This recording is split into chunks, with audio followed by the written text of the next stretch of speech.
well, maybe someone doing an unauthorized transaction. Now, this is, I'm not sure, maybe 1960 era credit card. And as you can see, it has very strong security features. It has a scrawl across the top, which I guess is someone's name or something. It has a number, and apparently has some identifying info.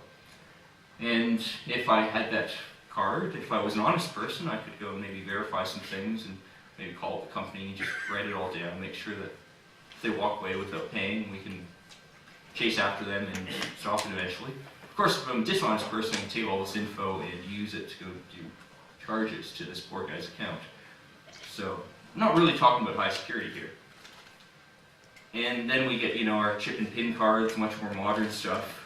It's got this magical chip, which does magic and verifies transactions, I guess, and somehow communicates with the data centers on the back end. In theory, of course, it's a lot more secure. But ultimately, you know, what we're really doing is we're trying to prevent someone from spending something twice.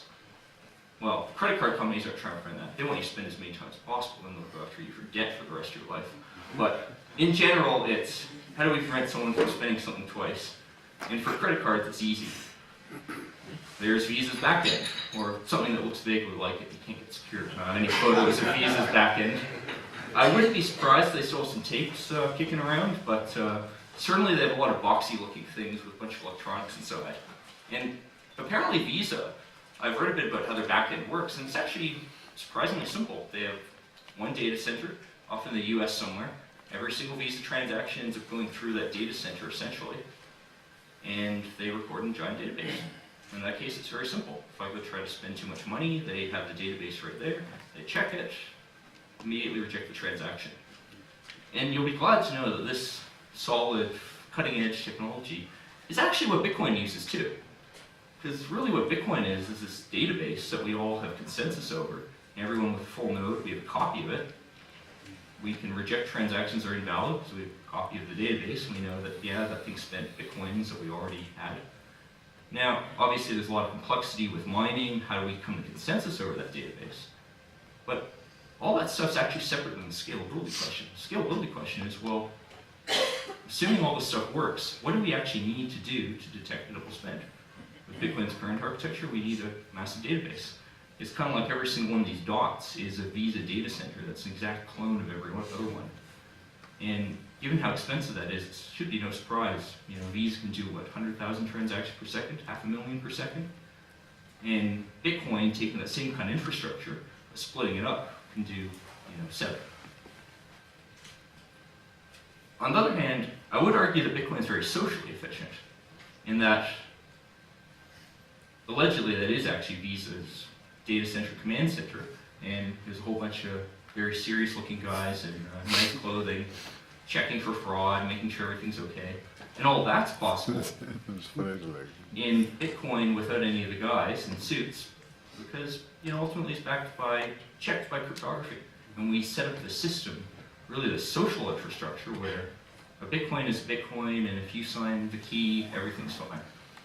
And that has very nice properties because there's relatively little arguments about what should actually happen. With Visa, if I want to defraud someone, I just call up the Visa company and bamboozle the customer service person into getting my transaction reversed, and then I go keep the computer or a cup of coffee or whatever it is. And I think that leads to another aspect of how we design security software. We want to think about failure. And we want it to fail fast in obvious ways. And the analogy I would give is playing with fire.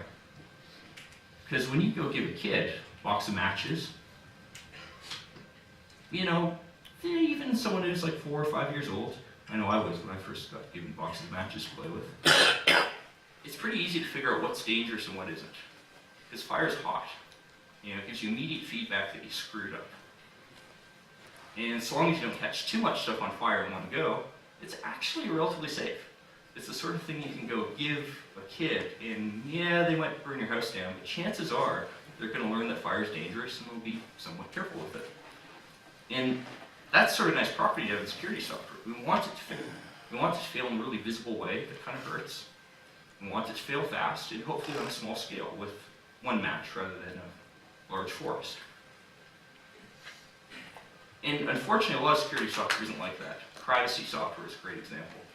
You know, when you get de-anonymized running a broken proxy, you're never going to know. It'd be much better if it did, but you're not going to. With Bitcoin, if you run a full node, you are going to know, because you're going to go see a transaction get reversed, you're going to see something go wrong. It's a very quick self-reinforcing thing. Ultimately, that's why miners stay honest. They can't get away with fraud. What you really don't want is something that's like playing with mercury. And if you know what you're doing, playing around with mercury and playing around with fire are probably similar types of dangers. The problem is all the ways you go screw up with mercury, go poison you, and you only find out like 5 months later, maybe a few years later. You know, there's really horrible horror stories of kids doing things like dropping bits of mercury on hot plates. And the hot plate vaporizes the mercury, you breathe it in, and you get acute mercury toxicity 5 months later. You know, we really don't want that in security software. We want it to fail fast. We don't want it to lull ourselves into complacency, thinking it works when it actually doesn't. Some aspects of Bitcoin are like playing with mercury. Light clients is, I think, a good example. As you can see here, apparently I am Satoshi, and I sent myself 2.1 million Bitcoins. And that's a Bitcoin wallet on Android, and it accepts the transaction because, you know, can't check anything. There just isn't the data on my phone to verify that, well, where did that money really come from? Is it actually real? Rather, it just assumes that miners are being honest and doing what we think they're doing, which is mining valid transactions by our definition of valid. And, you know, had it had a bit of hashing power, that would have even shown some confirmations. I mean, with hashing power, you can do anything from the point of view of light client. It's purely based on trust. And if everyone used light clients, you don't really know when you've gone too far with this. At some point, miners decided to change the rules, and maybe, you know, 25 Bitcoins per block isn't enough. Maybe we should get 50. Maybe we should reverse some transactions. Maybe we created some crazy decentralized autonomous organization and we had some code bugs, and maybe we need to fix that. I mean, sometimes it can be kind of good, but you really want to be buying into that. You don't want to let other people make those decisions on your behalf. And that's ultimately your scaling challenge, because if the system is based on you checking this massive database of transactions for double spends, well, the more transactions you do, the closer you're forced into this model. And interestingly, Satoshi, in the Bitcoin white paper, had a potential solution to this, known as SPV alerts. And you notice how, in this slide, I said light clients, whereas in this side, we're using a more common term, SPV. Thing is, and we only realized this actually relatively recently, but when Satoshi talked about SPV, a really critical thing was he had this idea of alerts, which is if one of your peers detected something invalid, they could go tell you. They could go warn you, hang on a second, you know, maybe you shouldn't trust miners, maybe they're doing something invalid. Maybe they're creating money out there. You know, maybe you should stop transacting. Maybe you should go and wait till the inevitable Reddit hubbub dies down and figure out what happened. And Satoshi put this in, although I have a feeling he didn't really think through very carefully what this would look like, because we found it's incredibly difficult to actually create robust alerting systems, or as we more modernly call it, fraud proofs, as in a proof that fraud happened. You know, here's an example of one of them. You can imagine if some rule way down in the transaction was invalid, and if you're familiar with Merkle trees, that's just a subset of that data. And I could go and take all that data, put it together, and just give it to you, a small amount of data, maybe something your phone could download in a second or two, and tell you, hang on a second, you really should stop transacting. There's something going on. Well, actually making that an enormous engineering challenge, and we're not even close to there, because it's often complained about, you know, there's no Bitcoin protocol spec. There's no easy way to take those rules and extract them and rearrange them in ways that can easily prove that something was wrong. So, fraud proofs are interesting, but very big engineering challenges, and we're not sure where that can go. The other big problem is censorship. While with a fraud proof, you can be more safe by knowing that miners aren't following the rules. One of the rules you would like to follow was it'd be really good if miners weren't censoring transactions. You know, you don't want miners implementing blacklists. You don't want miners starting to add policy to what they mine. You'd much rather have Bitcoin be something which anyone can use, regardless of who you are. And there's no good way to make a fraud proof about censorship, because what you see that didn't get into a block can be different from what other people see. And it's very tricky to write a system like this where you bake this into the rules where your node will go shut down based on apparent censorship. You can to a certain extent, but given we're talking about cases where miners are colluding to go change the rules, right now I think the dev community we're all very dubious about that kind of possibility and what would this actually look like. On the other hand, if we were able to implement this scaling technique, well, why does it scale? Well, you get the same amount of safety in theory, but having all this data. Ultimately, block size could, in theory, be much bigger, and yet we could still have the same level of safety. So, if it all worked, that'd be great. But, what are we really setting ourselves up for?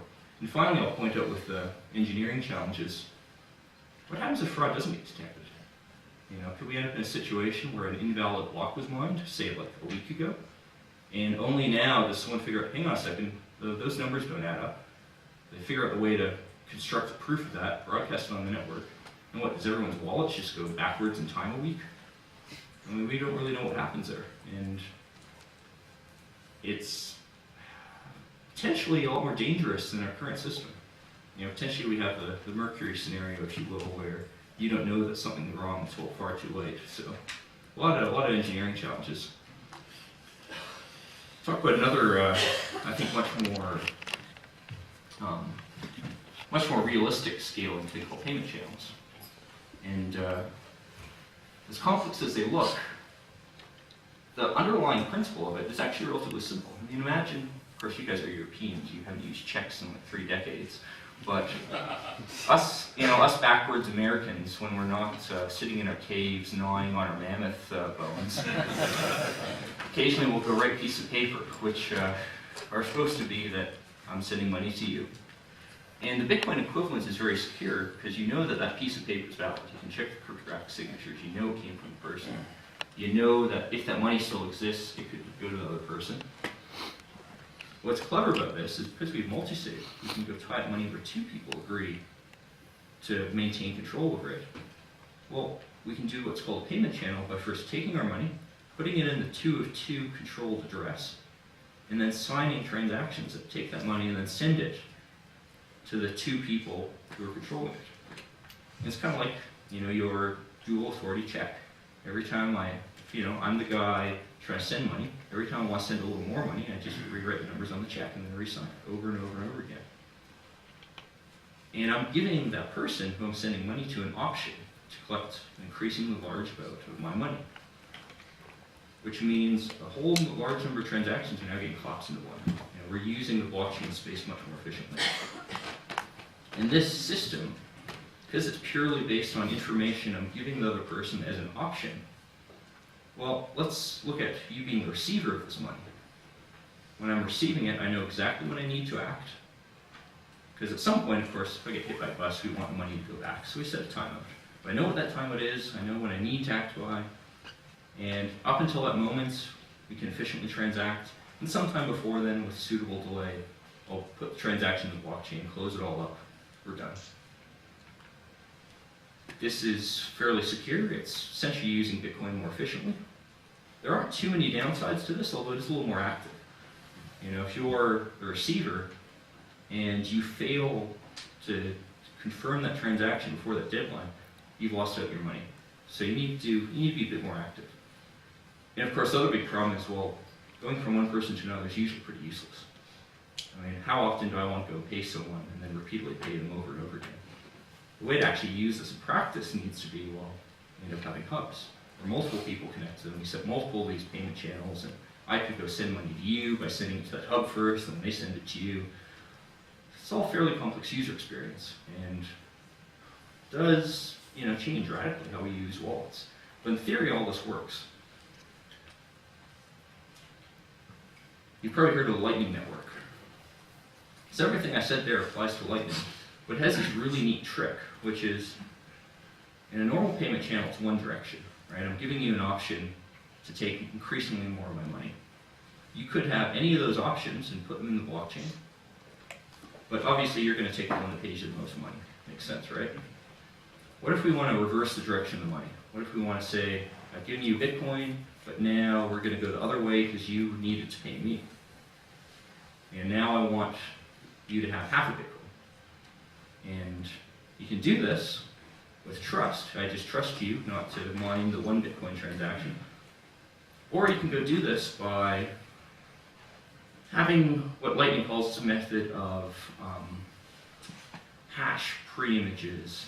And the simple way to explain this is, well, I am putting you in a position where if you go take the higher transaction, I now can react to it after the fact and then take that money from you back. It's kind of like I give you an option to say have one of my Bitcoins. You then give me an option to take that Bitcoin back should you try to mine that transaction. And that option I have then gets us back to say half a Bitcoin. In the meanwhile, I give you another transaction that just gives you the half directly. Well, what does this mean in practice? Well, if you have a large network of people connected to each other, we can send money through anyone in the network because, well, if I know you and you know him and he knows him, we can send money through that network. And as money goes the other direction, maybe because he's paying you and then you and then you, we can reverse the flow and make everything balance out. In theory, this scales wonderfully, provided enough people buy into it. But it does have this massive problem that you need to be proactive. You need to be watching the chain, you need to be reacting to what other people in these channels are doing. And there's cryptographic ways where we can outsource some of that work. I mean, I could trust you to broadcast those transactions before the timeouts. And you won't be able to take the money with some clever things we can do to Bitcoin, but ultimately, somebody has to be proactive and has to actually be looking at the chain and taking action based on what happens. This means we do a failure mode, which is, imagine a whole bunch of these reversals have to happen at once. There's only so much data that can go through the Bitcoin network. And if we had a large number of Lightning channels get closed out very rapidly, well, how are we going to go and get them all confirmed? I mean, at some point you run out of capacity.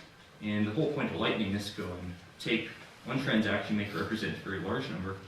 Well, how many transactions at once could be waiting to be closed out? It could be a very large number.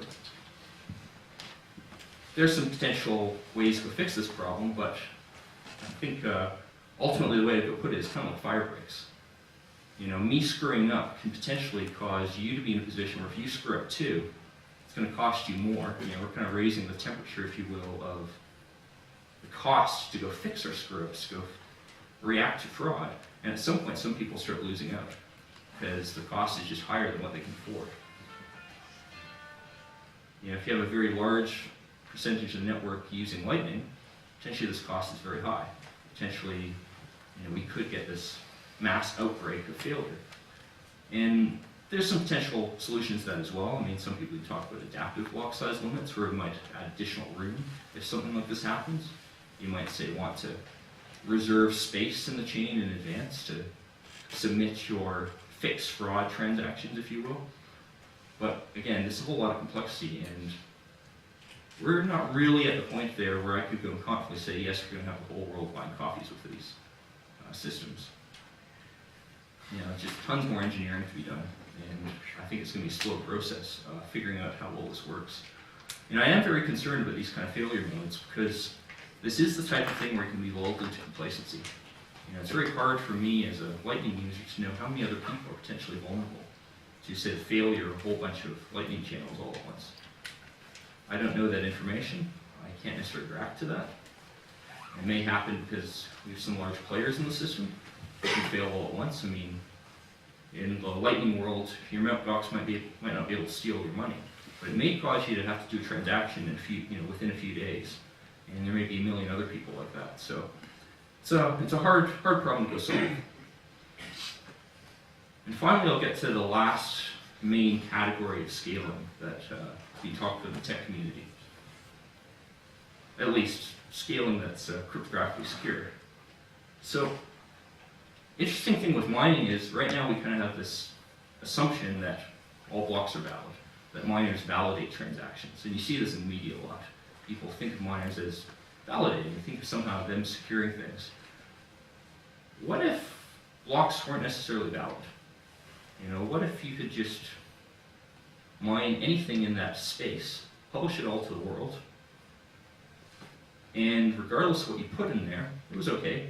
The block was still added to the chain and so on. Now this sounds kind of crazy, but I'll give you a thought experiment. Suppose you run a full node, right? And it starts at block 0 and marches along up to block, what are we at, 410,000 or so right now? Your node can apply the rules on your behalf. You know, it can say, all right, that transaction's valid, that transaction's valid. That one isn't, but just ignore it. That one's valid, that one's valid, that one isn't. So it doesn't actually matter what miners do in terms of what they put into blocks. All that really matters from your point of view, again, remember, we're running a full node in this case, is that miners burn a lot of energy to make it very difficult to go change that history. So in this hypothetical world, everything works. Aside from the fact that if I want to use Bitcoin on my phone, I'm either going to trust someone with a full node to do all the work for me, or I'm going to have a very beefy phone. And none of that really scales. But there's something very clever we can do with this, which is, if you have a chain, well, if part of it's invalid and part of it's valid, I only care about the part that was used to pay me. You know, when you go send me money, so long as all the things you did were correct, I'm happy to accept the money. I don't care if he was sent invalid money. And long story short, what the tech community is doing is trying to find ways of taking that data, splitting it up, packaging it into proofs, where then you would validate it on your Bitcoin client. And the amount of data necessary to validate your transactions potentially is quite small, with clever math and other improvements. You know, potentially rather than downloading, say, currently is what, 60 gigabytes worth of data to validate everything, I might want to download, say, a couple hundred megs worth of data for my transactions, the things I care about. Maybe we can improve this, maybe we can get this to a few kilobytes. In this kind of model, we definitely can do the everyone's coffee on the blockchain, because everyone's coffee is their own transactions, they spend their own effort working on it. Other people can contribute to the chain in pieces. And the system scales ultimately by spreading the load. So rather than being a Visa in every data center, we go and take that Visa data center and actually split it up. So everyone's actually contributing a small part. This can only work if all the different parts can work independently. It doesn't work if everyone has to do the right thing all at once. Because if I'm running my little miner operation maybe in my dorm room, I can't rely on other people being honest. Or maybe we can. I mean, maybe with this fraud proof stuff we could. But this is a big, long technical discussion. And maybe in a few years, this will be where we go. As for the meantime, well, I don't think we have any easy way to go and figure out what the tech constraints are. I mean, is it 1 megabyte? Is it 2 megabytes? Is it 4? This is all like really political stuff, because it really talks about who can go and do what on Bitcoin and with what hardware. If I'm off in China right now and I have a decent internet connection to all my other buddies in China, I probably don't care that much with larger block sizes, because I can get the data I need to mine properly quickly, and all my friends are there. And if I'm trying to go start up a new fully independent mining operation off in Canada, well, I'm on the other side of the world. I may not be able to get my data to and from China very quickly. Unfortunately though, this isn't a tech thing. I mean, the limitations are a tech problem, but I can't just go and say there is one right solution. And ultimately, this is going to be some very complex governance problem. So hopefully I gave you an idea of where things are going in the long run. But in the short run, I think we're not going to get rid of the drama anytime soon. So let's go some questions.